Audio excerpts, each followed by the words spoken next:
5-year-old legs pumped furiously as she clutched her mother's burial stone to her chest, the sacred blue crystal cutting into her small palms. Behind her, the hunting party's war cries echoed through the Crimson Valley like the howls of the shadow beasts themselves. There! The cursed spawn runs toward the Deadlands. Cole Mercer's voice boomed across the rocky terrain, his iron spear glinting in the twin sun's harsh light. The settlement's war chief had torn the leadership from her father's dying hands 3 moons ago, and now he wanted all traces of the old bloodline erased. His scarred face twisted with rage as he pointed his weapon toward the fleeing child, the same spear that had ended her father's life during the supposed beast attack that everyone knew was murder. Arya's blue skin blazed with heat as she scrambled down the steep ravine, her bare feet finding purchase on stones slick with morning dew. The funeral smoke still clung to her ragged clothes. They had given her mother's body to the flames at dawn, chanting the old words that were supposed to guide spirits to the ancestor realm. But by midday, they were hunting the child like a rabid animal. Her small lungs burned as she gasped for air, the thin mountain atmosphere making each breath a struggle. The white funeral dress, once pristine silk embroidered with silver threads, was now torn and stained with earth and her own blue blood. A crossbow bolt shattered against the rock beside her head, sending stone fragments flying. Sharp pieces cut her cheek, drawing drops of blue blood that sparkled oddly in the sunlight. The pain was sharp and immediate, but terror drove her forward. She could hear Selena Ward's cruel laughter mixing with the men's shouts. The red-haired woman had poisoned the council against Arya's family, spreading lies about curses and ancient sins that demanded blood payment. "Kill her now!" Selena shrieked from her position on the ridge above, her voice cutting through the mountain air like a blade. "Before she reaches the sacred grounds! If she pollutes the ancestor stones, we'll all be damned. The prophecies speak of blue blood bringing the starfall."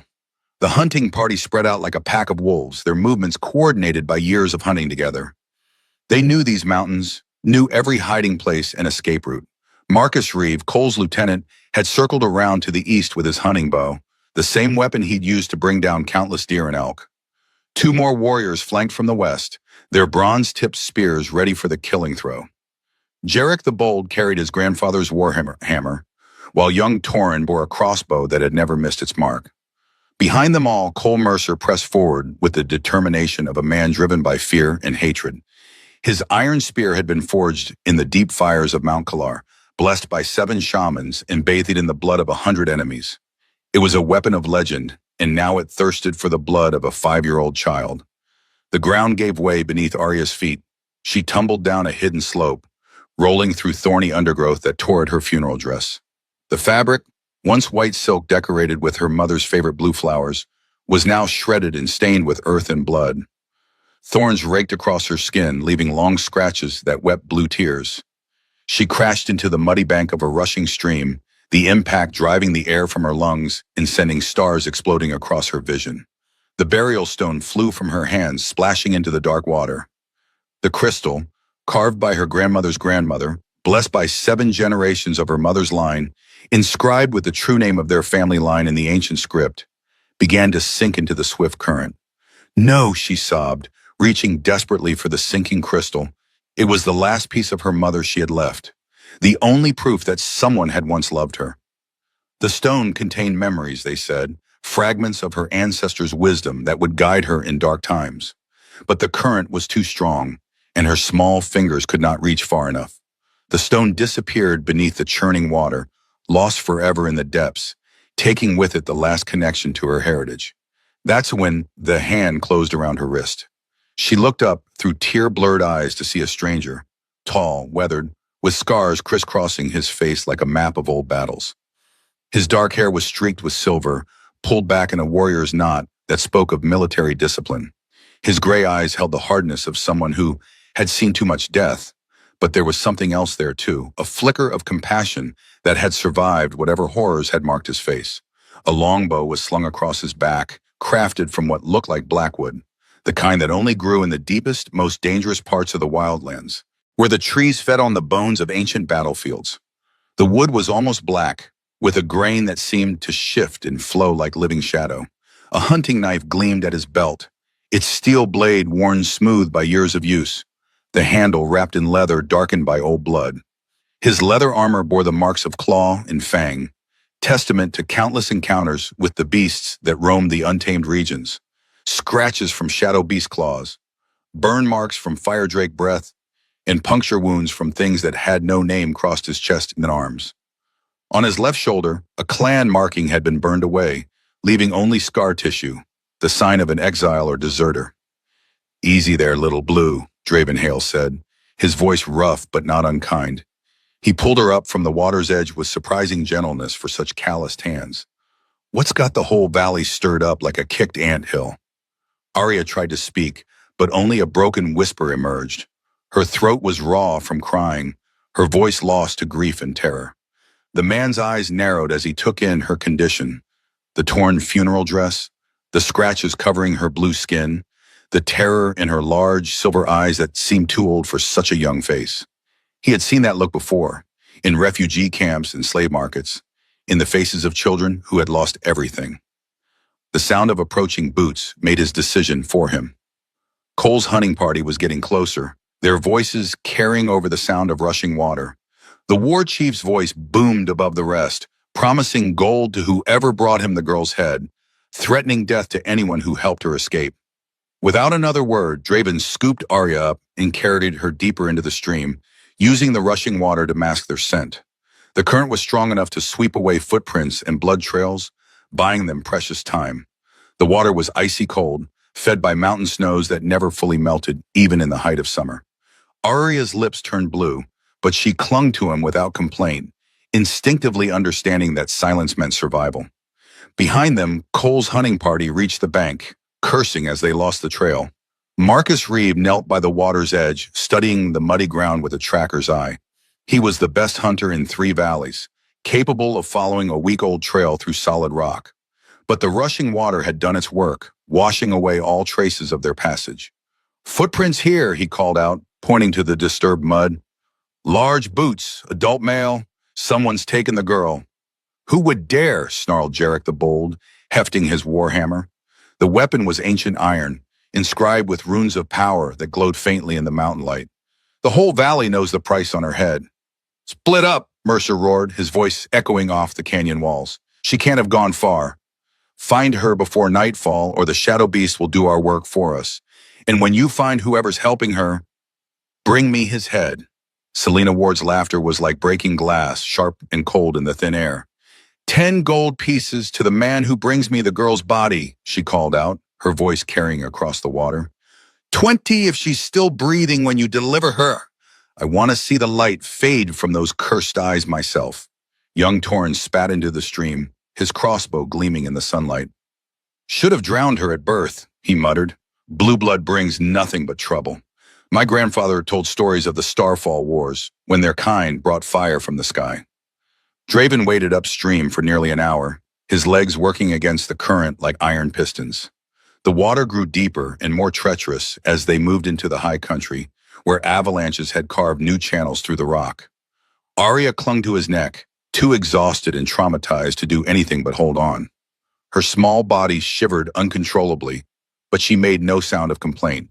The stream led them through a narrow gorge where the walls rose sheer on either side, carved smooth by millennia of rushing water.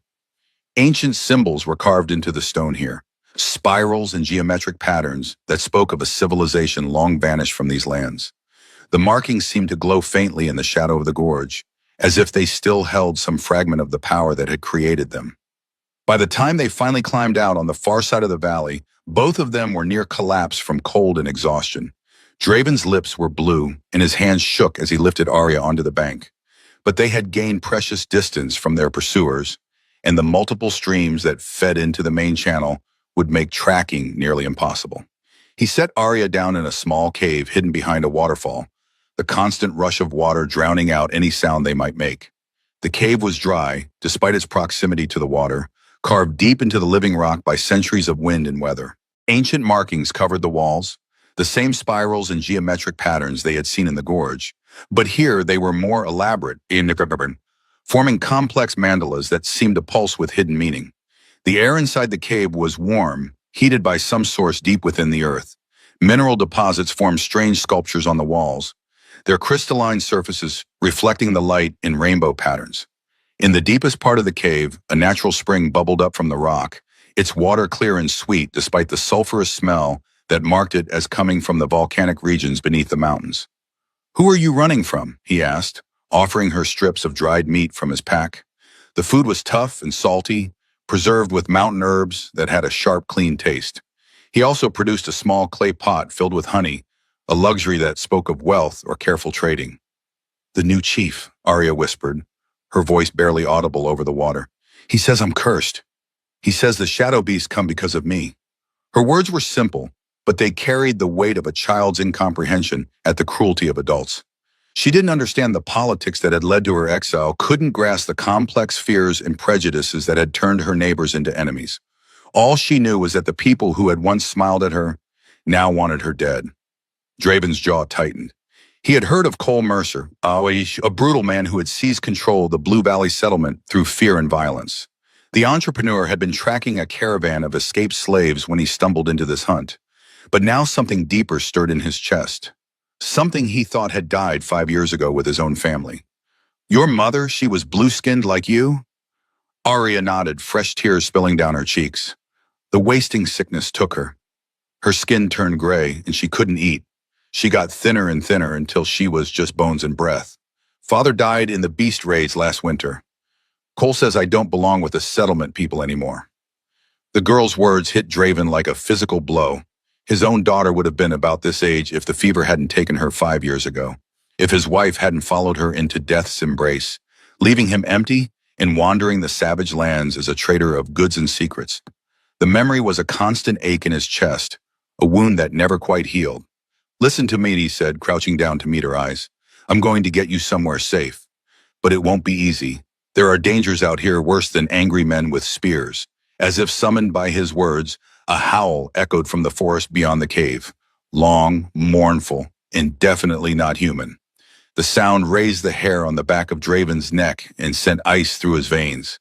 It was answered by another howl, then another until the night was filled with the voices of things that hunted in the darkness. Arya pressed closer to him, trembling like a leaf in a hurricane. "Shadow beasts?" she whispered. Draven checked his weapons. Bow, quiver of 30 arrows, hunting knife, and a short sword taken from a bandit chief in the southern wastes. The blade had tasted blood many times. Its steel folded and refolded until it could cut through mail like cloth. The bow was his pride, crafted by the mountain clans who knew the secrets of working Blackwood. But against a pack of shadow beasts, it felt inadequate. "We move at first light," he decided. "There's a free settlement 3 days north, past the burning stones. They don't ask questions about bloodlines or curses." But the shadow beasts had other plans. The attack came just before dawn, when the mist hung thick around the waterfall and visibility was almost zero. Draven heard the scrape of claws on stone and had his bow drawn before his mind fully processed the danger. Years of survival in the wildlands had honed his instincts to a razor's edge. The first beast lunged through the spray, its blue-black fur gleaming wet, yellow eyes fixed on Arya like burning coals. The creature was massive, nearly the size of a horse, with muscles that rippled beneath its midnight fur. Its jaws could crush a man's skull like an eggshell, and its claws were designed to rend flesh from bone. But it was the intelligence in those yellow eyes that truly frightened him. These weren't mindless predators, but cunning hunters with the wit to use strategy. His arrow took it through the throat, the broadhead punching through hide and cartilage to sever the major blood vessels. The beast dropped in a spray of dark blood that steamed in the cold air, its death cry echoing through the cave. But 2 more followed, then 3, their lean bodies moving like liquid death in the dim light. "Stay behind me," Draven shouted, knocking another arrow. The second beast leaped high, trying to go over his head and reach the child. He rolled sideways, feeling the wind of its passage ruffle his hair, and put an arrow through its ribs as it landed. The shaft punched through the creature's side, finding the gap between ribs to pierce lung and heart. The beast let out a shriek that was almost human, thrashing in its death throes before finally going still. Dark blood pooled on the cave floor, mixing with the spray from the waterfall to create patterns that looked almost like writing. The third beast was smarter. It circled to the side, yellow eyes calculating, trying to get around him to reach Arya. The creature's patience was unnerving. Most predators would have charged by now, but this one was waiting for the perfect moment. Draven dropped his bow and drew his sword just as the creature pounced. Steel met fang and claw in a flurry of violence that lasted only seconds but felt like hours. The beast's weight drove him to his knees, and he felt claws rake across his back, tearing through leather armor like paper. But his blade found its mark, sliding between the ribs to pierce the creature's heart. The beast convulsed once, then went limp, its weight pinning him to the cave floor. More howls echoed from the forest. The pack was getting closer, drawn by the scent of blood and the death cries of their packmates. Draven struggled to free himself from the dead beast's weight, feeling warm blood trickling down his back, where the claws had found their mark. "Can you climb?" Draven asked, wiping blood from a gash on his arm, where the beast's claws had found their mark. Arya nodded, though her face was pale with terror. Her silver eyes were wide with shock, but there was determination there too. The stubborn courage of a child who had already faced too much loss. He boosted her up the cave wall to a narrow ledge that ran along the upper reaches of the chamber, then followed just as four more shadow beasts poured through the waterfall. The new arrivals were even larger than the first group, their fur marked with scars that spoke of many battles. They moved with pack coordination, spreading out to surround their position. The largest one, clearly the alpha, had scars covering its muzzle and a white patch over one eye that spoke of many battles. Its remaining yellow eye held an intelligence that was almost human. They climbed higher, finding handholds in the slick rock face. The stone was treacherous, worn smooth by countless years of water and wind, but desperation gave them strength. Behind them, the beasts leaped and snarled, their claws scraping stone but unable to follow. The alpha was persistent, launching itself halfway up the wall in a display of raw power that sent stone chips raining down on the others. An arrow from Draven's bow caught the alpha in the shoulder, the broadhead punching deep into muscle and bone. The beast let out a roar of pain and fury, its claws scrabbling against the smooth stone as it fell. It hit the pool below with a splash that echoed through the cave, dark blood spreading through the water like ink. The climb took them to the top of the waterfall, where they could see the vast expanse of the wildlands stretching north. The landscape was breathtaking and terrifying in equal measure, rolling hills covered in blue-leafed forest, distant mountains capped with eternal snow, and vast prairies where strange creatures grazed beneath the twin suns. The suns were rising now, painting the sky in shades of crimson and gold. In the distance, smoke columns rose from a dozen different sources, settlements, campfires, and the burning remnants of places that had not survived the night. This was a harsh land where only the strong survived, where every day was a struggle against forces that sought to tear down everything humans had built. Smoke rose from the Blue Valley settlement to the south. Cole's people had lit signal fires, probably calling for help from neighboring villages. The smoke was black and thick, suggesting they were burning something more than wood. Perhaps they were destroying evidence of what they had done, or maybe they were preparing for war. "They'll have the whole region looking for you by tomorrow," Draven observed, shouldering his pack.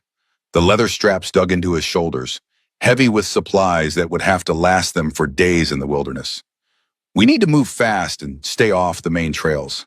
The journey became a test of endurance that would have broken most adults, let alone a 5-year-old child. They traveled by night and hid during the day, avoiding the patrols that combed the hills with increasing desperation. The mountain paths were treacherous, carved from living rock by ancient peoples whose names had been forgotten. In some places, the trail was so narrow that they had to inch along with their backs pressed against sheer cliff faces, the valley floor hundreds of feet below. Arya never complained, though Draven could see the exhaustion etched in her young face. Her blue skin had a grayish tinge that spoke of fatigue and stress, and her silver eyes had lost some of their natural brightness. But she followed without question, trusting him with the absolute faith that only children possessed. When she stumbled, she picked herself up. When she fell, she got back to her feet and kept walking. During the day, they sheltered in caves, hollow trees, or dense thickets that provided concealment from searching eyes. Draven taught her the basics of wilderness survival, how to move silently through underbrush, how to read the signs of weather in the clouds, how to find water by following the flight patterns of birds. She proved to be a quick learner, her young mind absorbing the lessons with the desperate hunger of someone who knew her life depended on it. "Never break the skyline," he taught her as they crouched behind a ridge, watching a patrol pass below. "And always have an escape route planned before you commit to a position."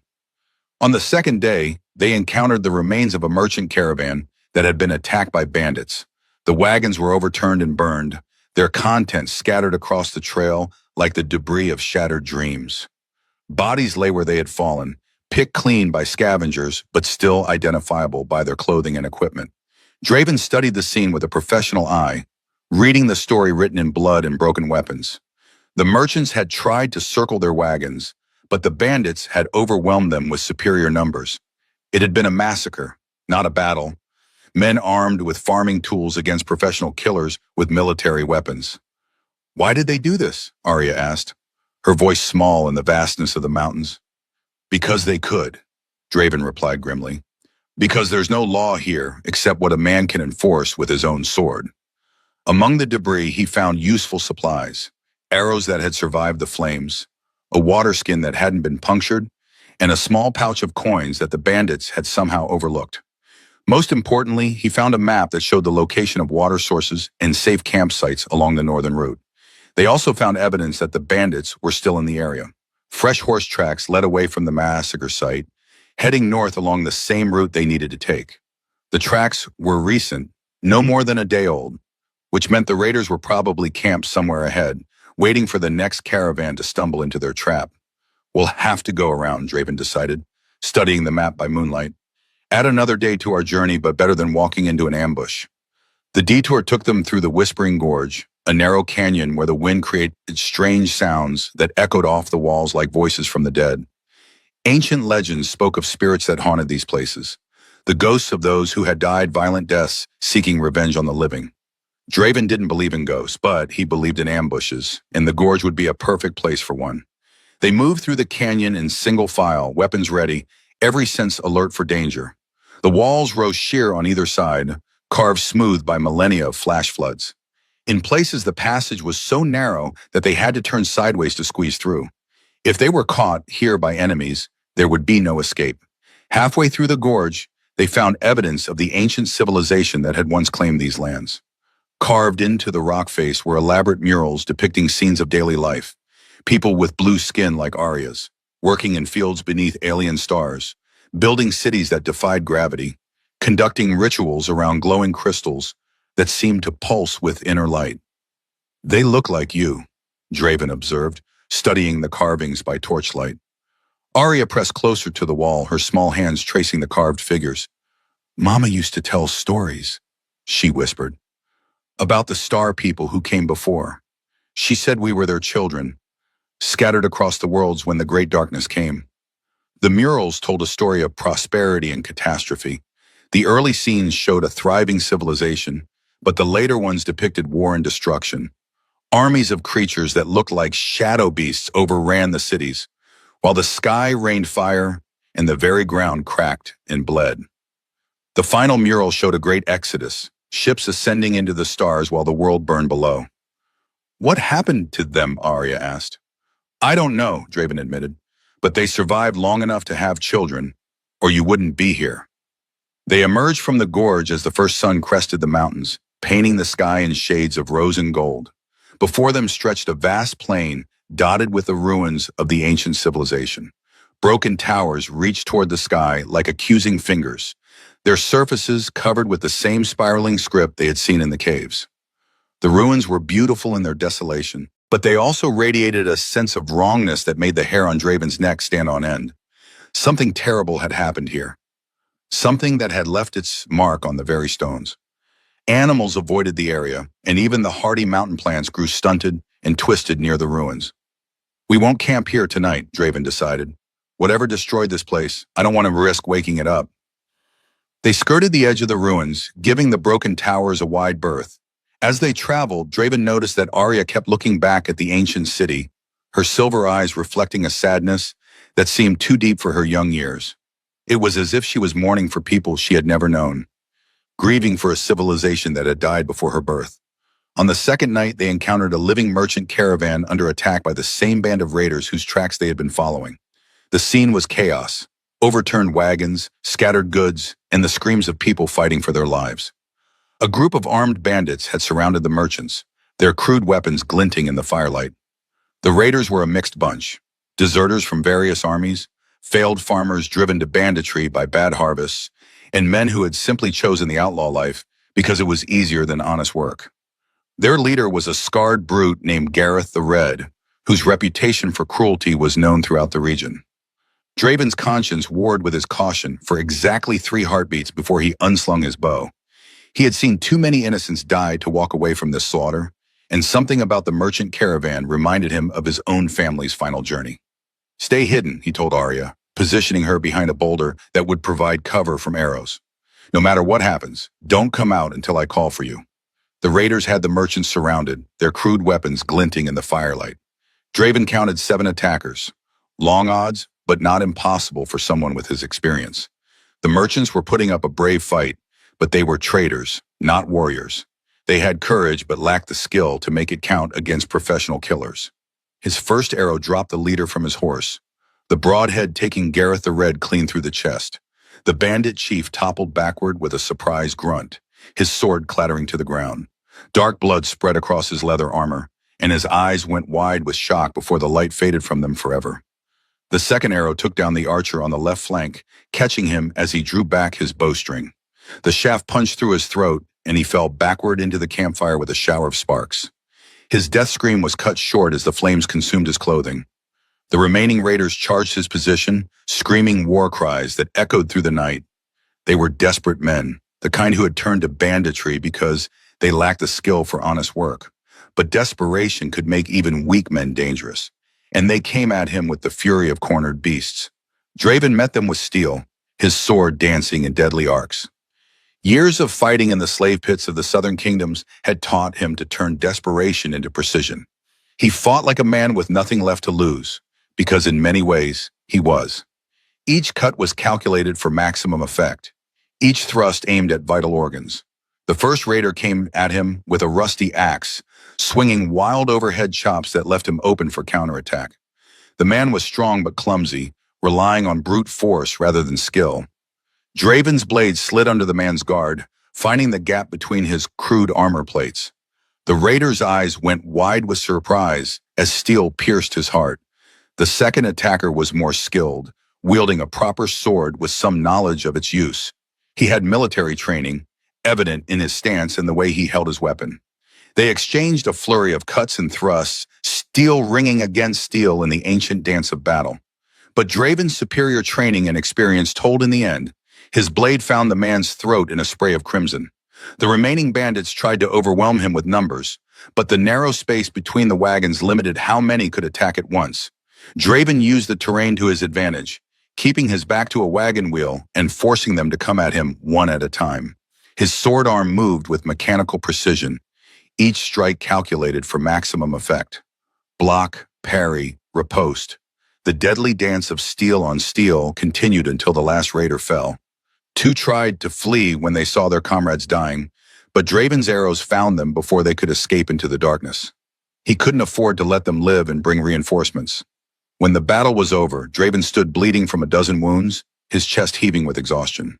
A sword cut along his ribs sent blood trickling down his side, and a bandit's spear had opened a gash on his left arm. But he was alive, and more importantly, so were most of the merchants. The survivors from the merchant caravan approached cautiously, weapons still drawn. They had every reason to be suspicious. In these lawless lands, today's rescuer could be tomorrow's threat. But their leader, an older woman with kind eyes and calloused hands, seemed to recognize something in Draven's face. "Who are you, stranger?" she asked, her voice steady despite the carnage around them. Her name was Elena Vasquez, and she had been trading these routes for 20 years. She carried herself with the confidence of someone who had survived many dangers, and her weathered face spoke of years spent traveling the treacherous trade routes that connected the scattered settlements of the wildlands. "Someone who doesn't like seeing good people die," Draven replied, wiping his sword clean on a dead raider's cloak. Elena studied him for a long moment, taking in his scarred face, his practiced movements, the way he held his weapons. She had seen many fighters in her time, and she could tell the difference between a killer and a protector. Whatever darkness lay in this man's past, he had chosen to use his skills to save innocence tonight. "You fight like a man protecting something precious," she observed. "Where is she?" Draven's hand moved instinctively toward his weapon, but Elena raised her hands peacefully. I have grandchildren, she said simply. I know the look of a man traveling with a child, and I know the sound of small feet trying to be quiet. Arya emerged from her hiding place, her silver eyes wide with wonder at Elena's gentle smile. The child had watched the entire battle from her concealment, seeing how Draven had risked his life to save strangers. It was a lesson about the kind of man he was, the kind who couldn't walk away from innocent people in danger. Blue skin, Elena observed without judgment. Running from the valley settlements, I guess. They've grown less tolerant of differences in recent years. She had seen the gradual change in the mountain settlements, the way fear and prejudice had slowly poisoned communities that had once been welcoming to all peoples. The old generation, who remembered the Starfall Wars and the ancient alliances, were dying off. The young ones knew only fear and superstition. You know of a safe place? Draven asked. The northern reaches, Elena replied, past the burning stones. There's a settlement there that welcomes all kinds. Human, blue skin, even the occasional reformed bandit. She looked meaningfully at the scars covering Draven's arms. They ask no questions about the past, only judge you by your actions in the present. Elena gave them supplies from her salvaged goods, food, clean water, and a small dagger with a handle sized for child's hands. The blade was good steel, well-balanced, and sharp enough to shave with. More importantly, it was a symbol of trust, a weapon that could be used for protection or survival. Learn to use it, she advised Arya. The world is harsh, but you're stronger than you know. She also provided them with warmer clothing, a thick cloak for Arya that would help disguise her distinctive blue skin, and a new leather jerkin for Draven to replace his damaged armor. The cloak was lined with fur from some mountain animal, soft and warm against the child's skin. Most importantly, Elena gave them information. The safest routes through the burning stones, the location of water sources, and warnings about the dangers they would face. She drew maps in the dirt by firelight, marking safe campsites and danger zones with the precision of someone who had traveled these paths many times. There are worse things than raiders in the deep wildlands, Elena warned. The bone collectors hunt in the ruins near the northern pass. And there are stories of something called the Devourer that stalks the edges of the stone fields. She told them about the bone collectors, twisted creatures that had once been human, transformed by exposure to the ancient radiation that still lingered in some of the ruins. They hunted in packs, using primitive weapons and traps to capture living prey. What they did with their victims was better left unspoken. The Devourer was something else entirely, a creature of legend that some claimed was a remnant of the Starfall Wars. It was said to be as large as a dragon but without wings, with hide thick enough to turn aside steel blades and an appetite for living flesh.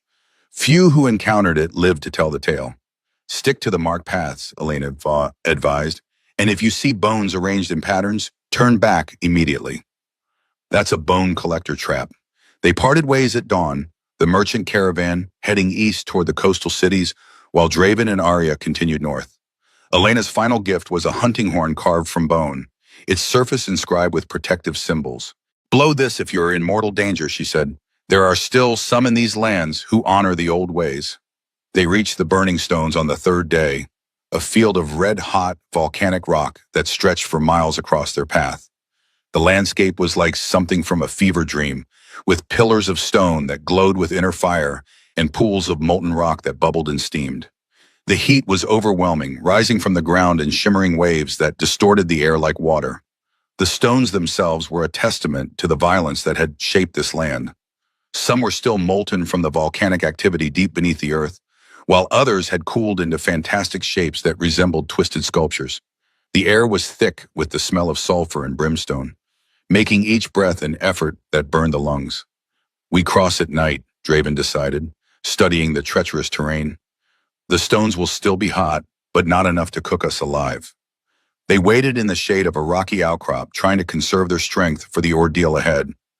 Draven used the time to repair their equipment, sharpening blades and checking the strings on his bow.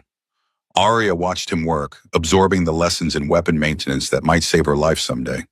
As the sun set, the stones began to cool, though they still radiated enough heat to be felt from a distance. The temperature drop was gradual, the volcanic rock releasing the day's accumulated heat in waves that made the air dance and shimmer. Draven wrapped Arya's feet in multiple layers of cloth, then did the same for his own. It wouldn't last long against the intense heat, but it might give them enough protection to reach the other side. The crossing began just after full dark, when the stones were at their coolest. Even so, the heat was intense enough to make breathing difficult. Each step was carefully planned, testing each stone before committing their full weight. Some rocks that looked solid crumbled under pressure, while others that appeared unstable proved surprisingly firm. But night brought different dangers. As they picked their way carefully across the treacherous ground, their foot wrappings smoking with each step, the sound of pursuit reached them. Cole Mercer had found their trail. "There!" Selena Ward's voice carried across the stone field, sharp with triumph. "I can see them." The hunting party had grown since their escape from the valley. Word had spread to neighboring settlements, and now nearly 20 armed men followed Cole's banner. They were all on foot. Horses couldn't cross the burning stones, but they were fresh, while Draven and Arya were exhausted from days of travel. The pursuers carried torches that bobbed in the distance like angry fireflies. In the lead was Cole Mercer himself, his iron spear gleaming in the torchlight, his scarred face twisted with determination. Behind him came Marcus Reeve and the other veterans, along with new faces from allied settlements who had joined the hunt for gold or glory. Draven cursed under his breath. The hunting party was gaining ground, their numbers allowing them to spread out and cover more territory. They had also learned from their earlier failures, bringing rope and grappling hooks to navigate difficult terrain. Worse, they had bloodhounds now, beasts that could track a scent across bare rock. "They're gaining on us," Arya whispered, looking back at the approaching lights. The child was struggling now, her small legs barely able to carry her across the rough terrain. The heat was sapping her strength, and Draven could see that she was close to collapse. Her blue skin had taken on an unhealthy gray pallor, and her breathing was labored despite the thin air. He made a decision that went against every survival instinct he possessed. He stopped in the middle of the stone field and began laying out his remaining arrows in careful lines, sorting them by type: broadheads for armor, bodkins for mail, hunting points for unprotected flesh. "What are you doing?" Arya asked, her voice weak with exhaustion. "Making a stand," he replied grimly. "They can only come at us one way across these stones. That evens the odds." It was a desperate plan, but it was their only chance. The hot stones would limit the attackers' movement, forcing them to approach along predictable paths. The treacherous footing would work against the larger force, negating their numerical advantage. If Draven could use his bow effectively, he might be able to thin their numbers before they got close enough for melee combat. He chose his position carefully, a natural depression in the rock that would provide some cover from arrows, with good sight lines in all directions. The stone here was cooler than the surrounding area, offering a small respite from the heat. Most importantly, it forced his enemies to approach across open ground where his bow would have maximum effect. Cole Mercer led the charge, his iron spear gleaming in the moonlight. The war chief had wrapped his feet in thick leather, but Draven could see him limping from the heat. Behind him came the other warriors, all of them seasoned fighters with blood in their eyes. They spread out across the stone field as much as the terrain would allow, trying to minimize their exposure to Draven's archery. "Give us the girl!" Mercer shouted, his voice echoing across the wasteland. "She doesn't belong to you, stranger." "She belongs to herself," Draven replied, drawing his bow. The string sang as he pulled it back, arrow knocked and ready. "And I've seen enough children die." His first arrow took down the warrior on the far left, catching him in the chest and sending him tumbling backward onto the burning stones. The man's scream was cut short as the superheated rock began to cook him alive, his armor growing red hot against his flesh. The smell of burning meat filled the air. The second arrow caught another attacker in the shoulder, spinning him around and dropping him to his knees. He tried to rise, but the pain and shock of the wound kept him down. Blood streamed from the wound, hissing when it hit the hot stone. Marcus Reeve shouted orders, trying to coordinate the attack.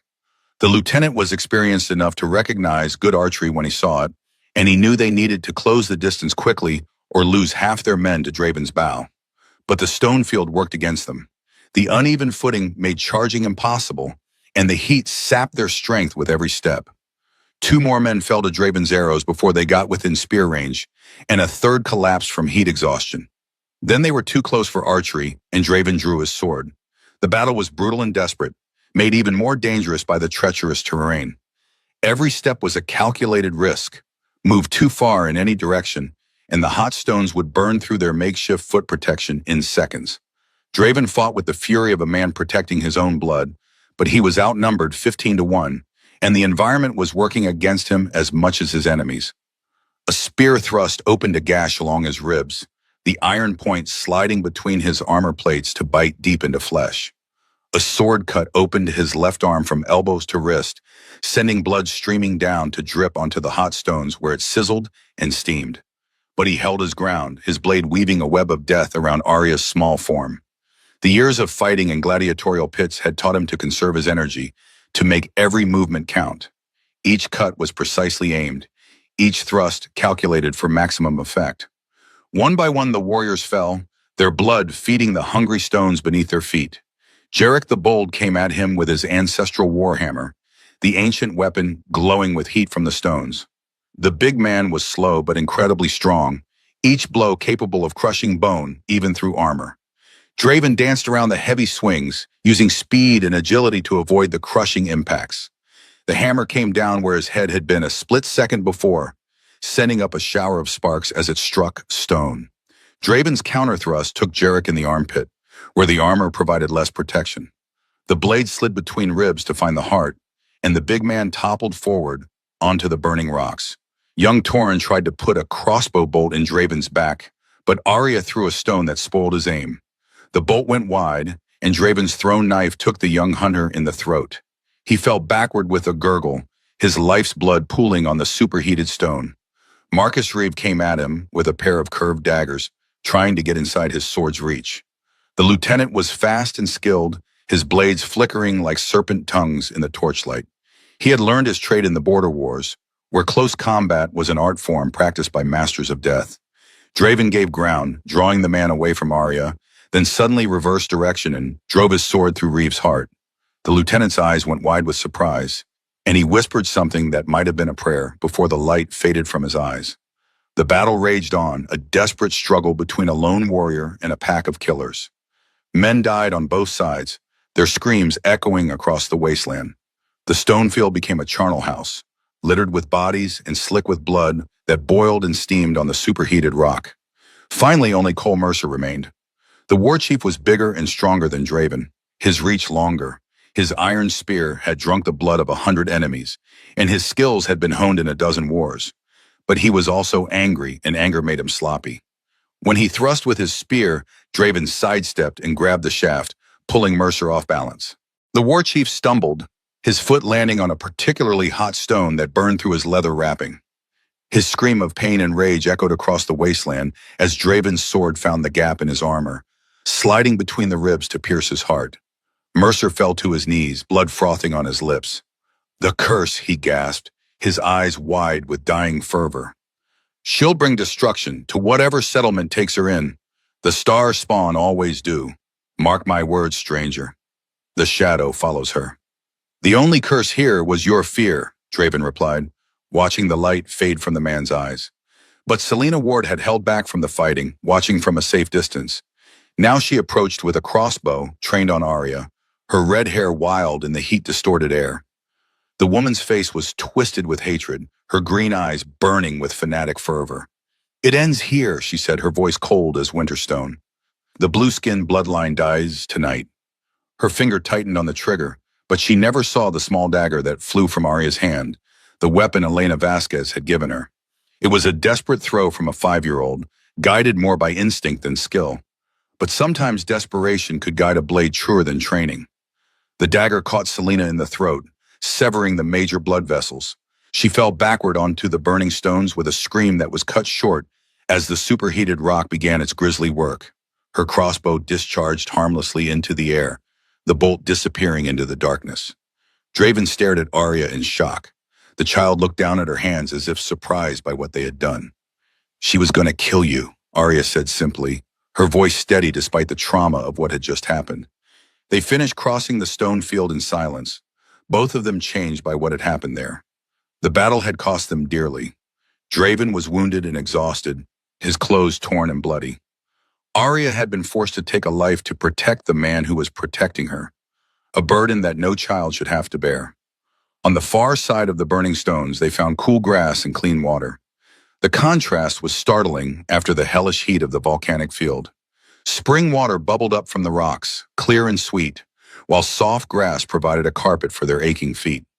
But their trials were far from over. The Northern Reaches settlement was indeed welcoming, as Elena had promised. It was a community built in the ruins of an ancient city, its people living among stone buildings that spoke of a lost civilization. The architecture was beautiful but alien, flowing curves and impossible arches that seemed to defy gravity, walls that changed color with the light, and doorways that were perfectly round rather than rectangular. The current inhabitants were a mixed group: humans, blueskins, and other peoples Draven didn't recognize. There were the tall, pale northerners with their braided hair and tribal tattoos, the dark-skinned desert folk with their flowing robes and curved blades, even a few of the cat people from the eastern kingdoms, their feline features marking them as descendants of the gene shapers from before the starfall. All of them seemed to share the bond of those who had found refuge after hardship. They had the look of survivors, people who had lost everything and rebuilt their lives from nothing. But there was also hope here, a sense of community that Draven hadn't seen in years. Mara Quinn, the settlement's leader, was a woman with silver hair and eyes that missed nothing.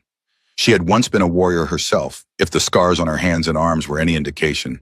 Her left hand was missing 2 fingers, probably taken by a sword blade, and a long scar ran from her right ear to the corner of her mouth. She listened to their story without judgment, her weathered face impassive as Draven recounted their journey across the wild lands. When he finished, she was quiet for a long moment, studying them both with those sharp eyes. "The child can stay as long as she wishes," Mara said finally, "and you're welcome too, if you can find purpose here." She assigned them a small dwelling on the outskirts of the community, a house built into the side of a hill, its walls carved from living rock.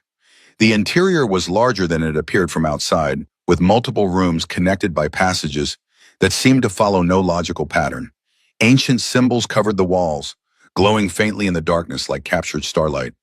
For the first time in years, Draven felt something like hope stirring in his chest. But he should have remembered that hope was a dangerous thing in the wildlands. The trouble began 3 months after their arrival. A trading caravan arrived from the eastern provinces, bringing news and goods to the settlement.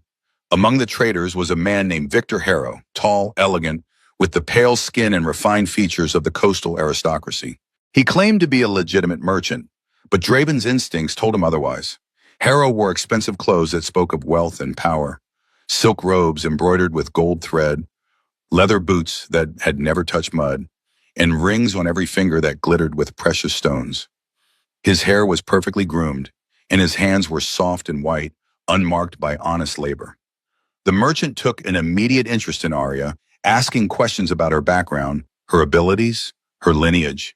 He spoke of rare bloodlines and ancient powers, of collectors in distant cities who paid fortunes for exotic specimens. His words were always carefully chosen, never quite crossing the line into open threat, but the implication was clear.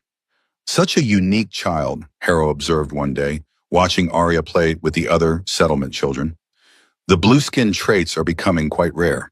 There are those who would pay handsomely for the opportunity to study such exceptional genetics." Draven's hand moved to a sword hilt. "The girl isn't for sale." Harrow smiled, showing teeth that were too white and too sharp. "Of course not. I was merely making conversation. Though I should mention, there are rumors that certain parties from the southern kingdoms are offering substantial rewards for information about blue-skin refugees, particularly children." The threat was unmistakable now. Harrow was either a slave trader himself or working for those who were.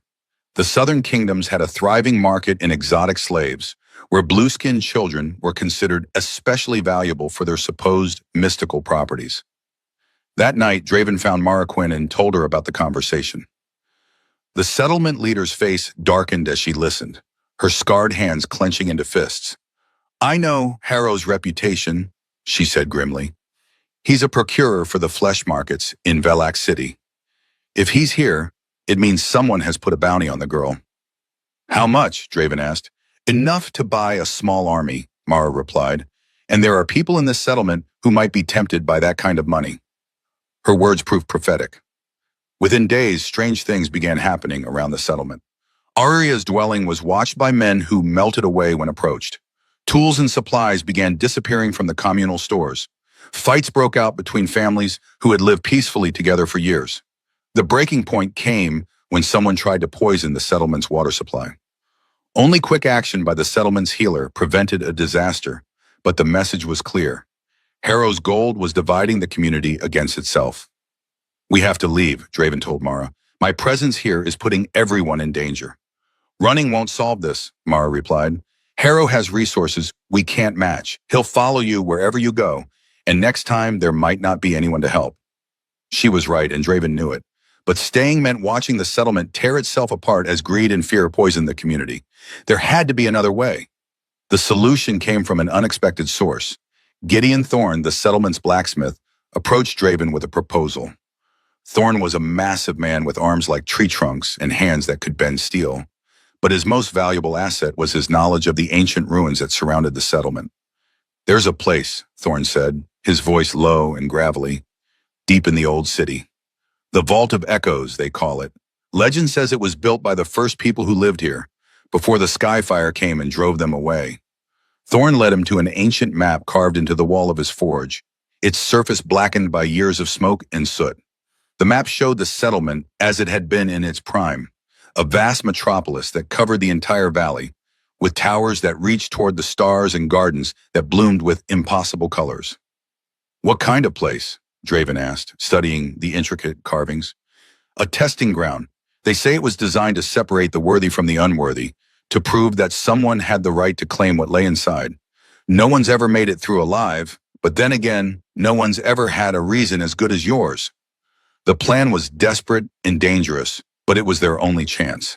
If Draven could reach the heart of the vault and claim whatever treasure lay there, he might have something valuable enough to buy Harrow off, or at least valuable enough to hire protection from other sources. The Vault of Echoes lay deep beneath the settlement, accessible through a hidden entrance in the old temple district.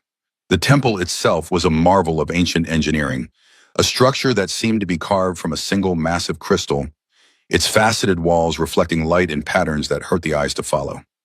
Draven left Arya in Mara's care and descended into the depths alone. The entrance was guarded by mechanisms that still functioned. After centuries of abandonment, pressure plates that triggered spear traps, weighted stones that fell from hidden alcoves, and jets of poisonous gas that erupted from holes in the walls. The first chamber was a maze of mirrors that reflected not just images, but sounds and scents as well. Draven could hear the echoes of ancient voices speaking in languages that predated all known civilizations. The reflections showed not just his own image, but glimpses of those who had walked this path before. Warriors and scholars, kings and beggars, all seeking the treasure that lay at the heart of the vault. The second chamber tested agility and reflexes. Blades swung from the ceiling in complex patterns, while the floor tilted and shifted beneath his feet. Some tiles were solid, while others gave way to reveal pits filled with stakes or pools of acid. Draven moved through the deadly dance with the fluid grace of a man who had spent years dodging death. But the third chamber was different. Here, the trial was not physical, but mental. The walls showed visions, glimpses of possible futures, fragments of what might be. Draven saw Arya grown to womanhood, leading armies across distant stars. He saw her broken and enslaved, her spirit crushed by those who saw her only as a commodity. He saw himself growing old and gray, watching her children play in gardens he would never live to see. The visions were seductive and terrifying in equal measure. Many would-be treasure hunters had been found in this chamber, standing motionless before the walls, their minds lost in dreams of what could be. But Draven had learned to live with loss, to accept that the future was uncertain. He pressed forward through the maze of illusions.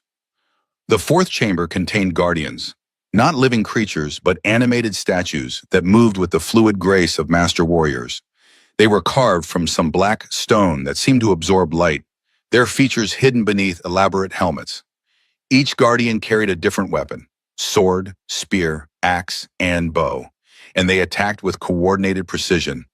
Draven fought them one by one, using the chamber's architecture to prevent them from surrounding him. The statues were incredibly strong and fast, but they lacked creativity. They followed patterns, and patterns could be learned and exploited. It took him nearly an hour to destroy all four guardians, and when it was over, he was bleeding from a dozen wounds. The final chamber contained the vault's true treasure. Not gold or jewels, but knowledge. Ancient texts covered the walls, written in a script that seemed to shift and change as he watched. At the center of the room stood a crystal pedestal, and upon it rested a single blue stone, similar to the burial crystal Arya had lost in the stream, but larger and more complex. As Draven approached, the stone began to glow with inner light. Suddenly, the chamber filled with whispers in that same ancient language. But somehow, impossibly, he understood them. The stone was a memory crystal containing the collective knowledge of the original builders. They had been blue-skinned, like Arya's people. They had built great cities among the stars before some catastrophe drove them to this world, and they had hidden their greatest secrets here, waiting for one of their descendants to claim them. Draven reached for the crystal, but hesitated. Taking it would give him the power to protect Arya, but it would also mark her as something more than just a refugee child.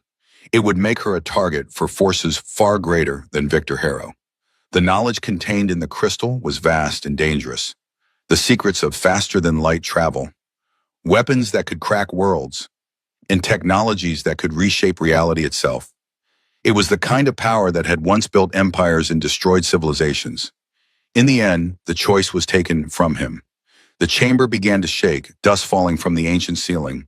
Somewhere above, explosions echoed through the ruins. Harrow had grown tired of waiting and had decided to take what he wanted by force. Draven grabbed the crystal and ran. Behind him, the Vault of Echoes began to collapse, its ancient mechanisms finally succumbing to age and trauma. He barely made it to the surface before the entire temple district caved in, sealing the secrets of the first people forever. The settlement was under attack.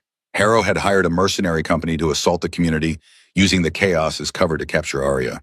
Buildings burned as armed men fought running battles through the twisting streets. The air was thick with smoke and the screams of the wounded. The mercenaries were professionals, soldiers who had learned their trade in the border wars and perfected it in a dozen conflicts. They moved with military precision, using fire and steel to drive the defenders back. But they had underestimated the settlement's resolve and knowledge of their own streets. Draven found Mara's house under siege. A group of mercenaries had surrounded the building, while inside, Mara and several other defenders held them off with crossbows and makeshift weapons. Arya was trapped on the upper floor, her silver eyes wide with terror as she watched the battle rage below.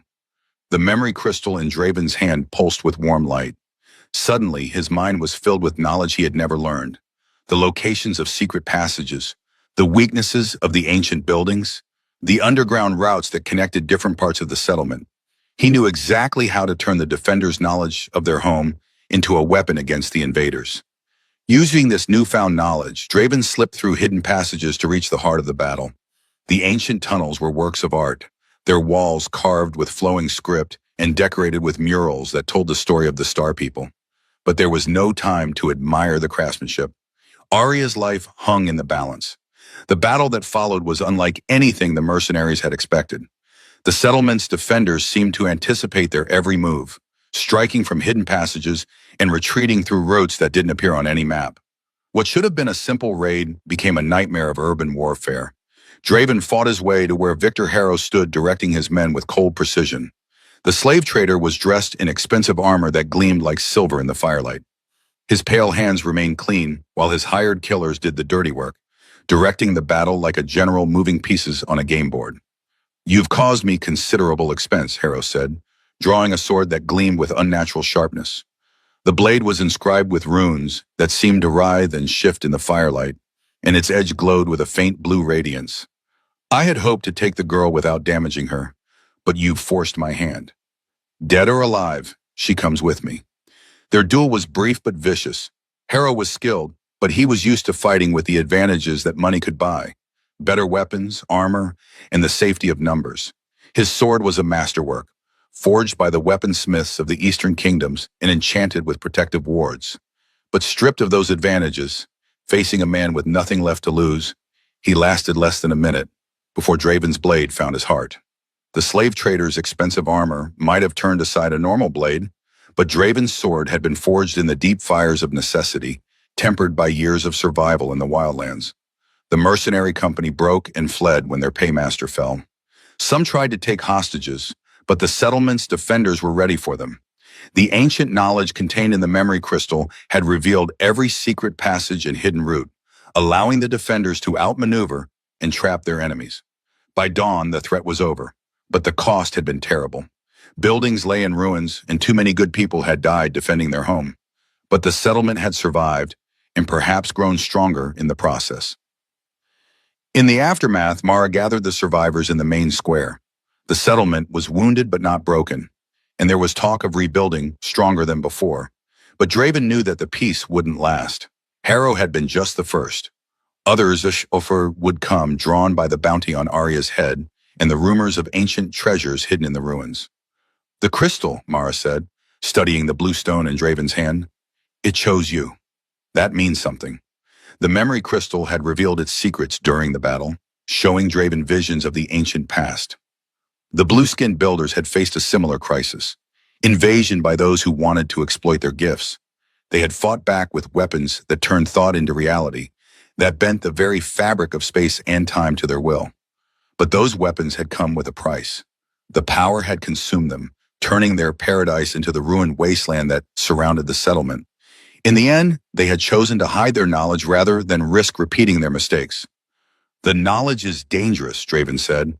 It could protect Arya, but it could also destroy her. That's a choice she'll have to make for herself, Mara replied, when she's old enough to understand what it means. Years passed. The settlement rebuilt and grew stronger, becoming a beacon of hope for refugees from across the wildlands.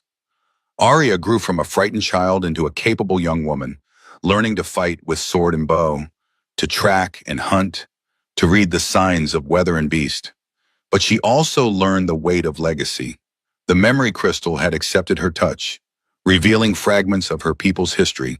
She was not just a refugee, but the last living heir to a civilization that had spanned the stars. The knowledge was a gift and a burden, offering power beyond imagination but demanding wisdom to use it responsibly. Other challenges came and went: bandit raids, beast attacks, political upheavals in the surrounding kingdoms. Each crisis tested the settlement's resolve, but they endured. The community had learned from their trials, becoming something stronger than the sum of its parts. Draven aged gracefully, his hair turning silver and his face gaining new lines. But his sword arm remained steady. He had found purpose again, first in protecting Arya, and then in helping to build something lasting. The empty space in his chest had filled with new bonds, not replacing what he had lost, but proving that the heart could heal even after the deepest wounds. One evening, as they sat watching the sunset paint the mountains purple and gold, Arya asked the question that had haunted her for years. "Do you think Cole was right? Do you think I really brought a curse?" Draven considered his words carefully. She was 15 now, old enough to understand complex truths. "I think curse and blessing often depend on perspective," he said finally. "Cole saw your differences and chose fear. The people here see those same differences and choose acceptance. The shadow beast attacked because the settlement was weak and divided, not because of who you are."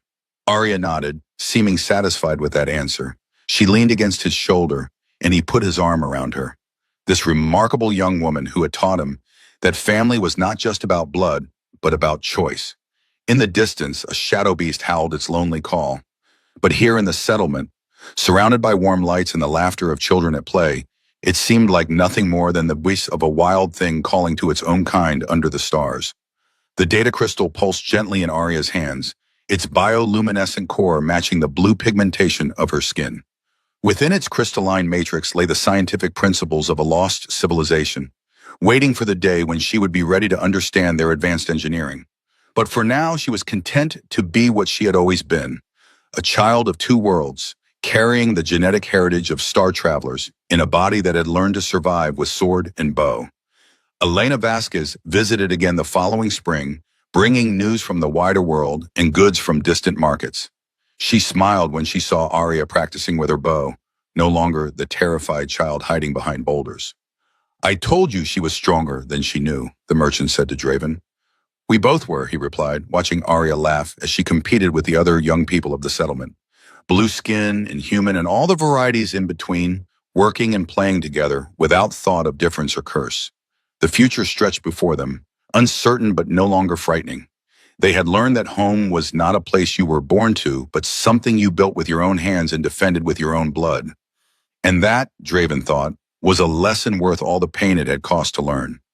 As the years continued to pass, the settlement became something unique, a place where the ancient wisdom of the Crystal Builders merged with the practical knowledge of frontier survival. Arya grew into her role as the keeper of that wisdom, using it not to wage war or seek conquest, but to heal the wounded land and bring life to places long barren. The last anyone heard of the shadow beasts, they had stopped hunting humans and returned to their natural prey in the deep forests. The curse that Cole Mercer had feared so much proved to be its own cure. Not destruction, but transformation. Not an ending, but a new beginning. And in the settlement of the northern reaches, under the light of twin suns and the glow of ancient memory crystals, a blue-skinned girl and her adopted father watched the dawn of a better world.